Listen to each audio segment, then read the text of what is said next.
上帝所要嘅祭就係憂傷嘅靈。上帝啊，憂傷痛悔嘅心，你必不輕看。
願主你哋同在，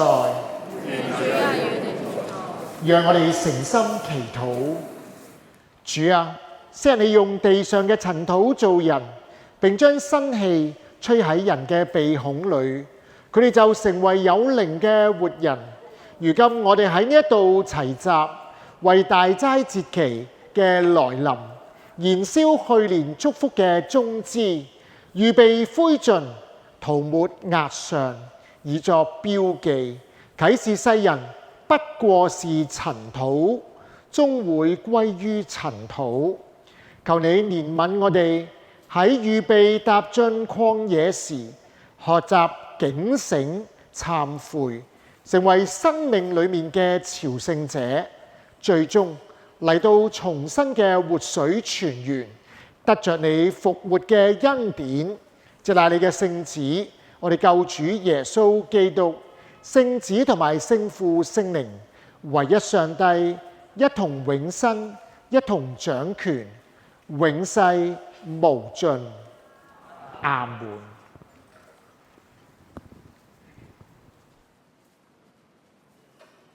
請聽我讀出以賽亞書58章5至11節。這豈是我所要的禁食，為人所用以克己苦心的日子嗎？我難道只是叫人如蘆葦般低頭，鋪上麻布和灰燼嗎？你能稱此為禁食，為上主所悅納的日子嗎？我所要的禁食，豈不是要你鬆開兇惡的繩，解開額上的索，使被欺壓的得自由，截斷一切的軛嗎？豈不是要你把食物分給飢餓的人，將流浪的窮人接到家中，見赤身的給他衣服遮體，而不隱藏自己，避開你的骨肉嗎？這樣，必有光如晨光破曉照耀你，你也要快快得到醫治。你的公義在你面前行，上主的榮光必作你的後盾。那時你求告，上主必應允；你呼求，他必說：我在這裏。你若從你中間除掉重軛和指責人的指頭，並發惡言的事，向飢餓的人施憐憫，使困苦人得滿足，你在黑暗中就必得着光明，你的幽暗必如正午。上主必時常引導你，在乾旱之地使你心滿意足，又使你骨頭強壯。你必如水澆灌的園子，又像水流不絕的泉源。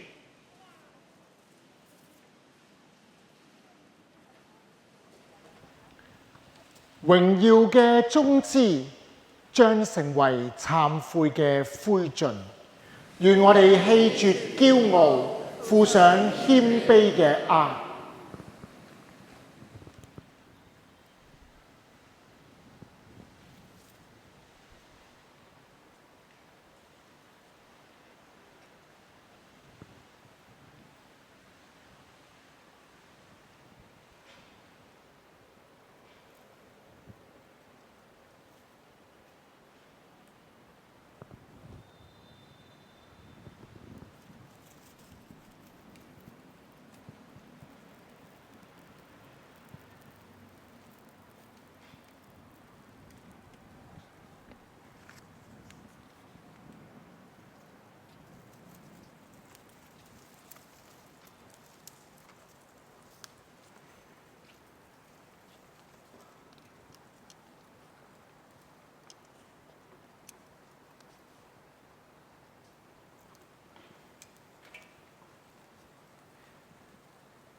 讓我哋同心祈禱。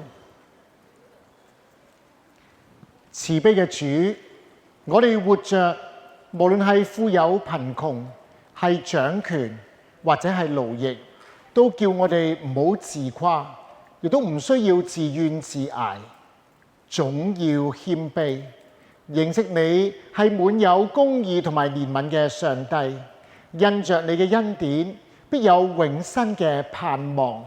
因救主耶穌基督嘅名，阿門。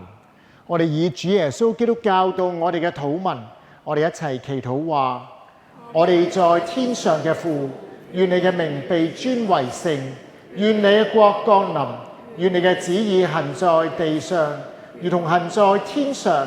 我哋嘅飲食今日賜俾我哋，饒恕我哋嘅罪，如同我哋饒恕得罪我哋嘅人，不叫我哋遇見試探，拯救我哋脫離兇惡，因為國度、權柄、榮耀都是你的，從現在直到永遠。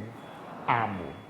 願上帝就係個希望嘅泉源，因着你哋對佢嘅信心，讓你哋充滿各樣嘅喜樂、平安，亦都使你哋嘅希望藉着聖靈嘅能力不斷增加。又願全能嘅上帝聖父、聖子、聖靈賜福你哋，保護你哋從今日直到永遠。阿門。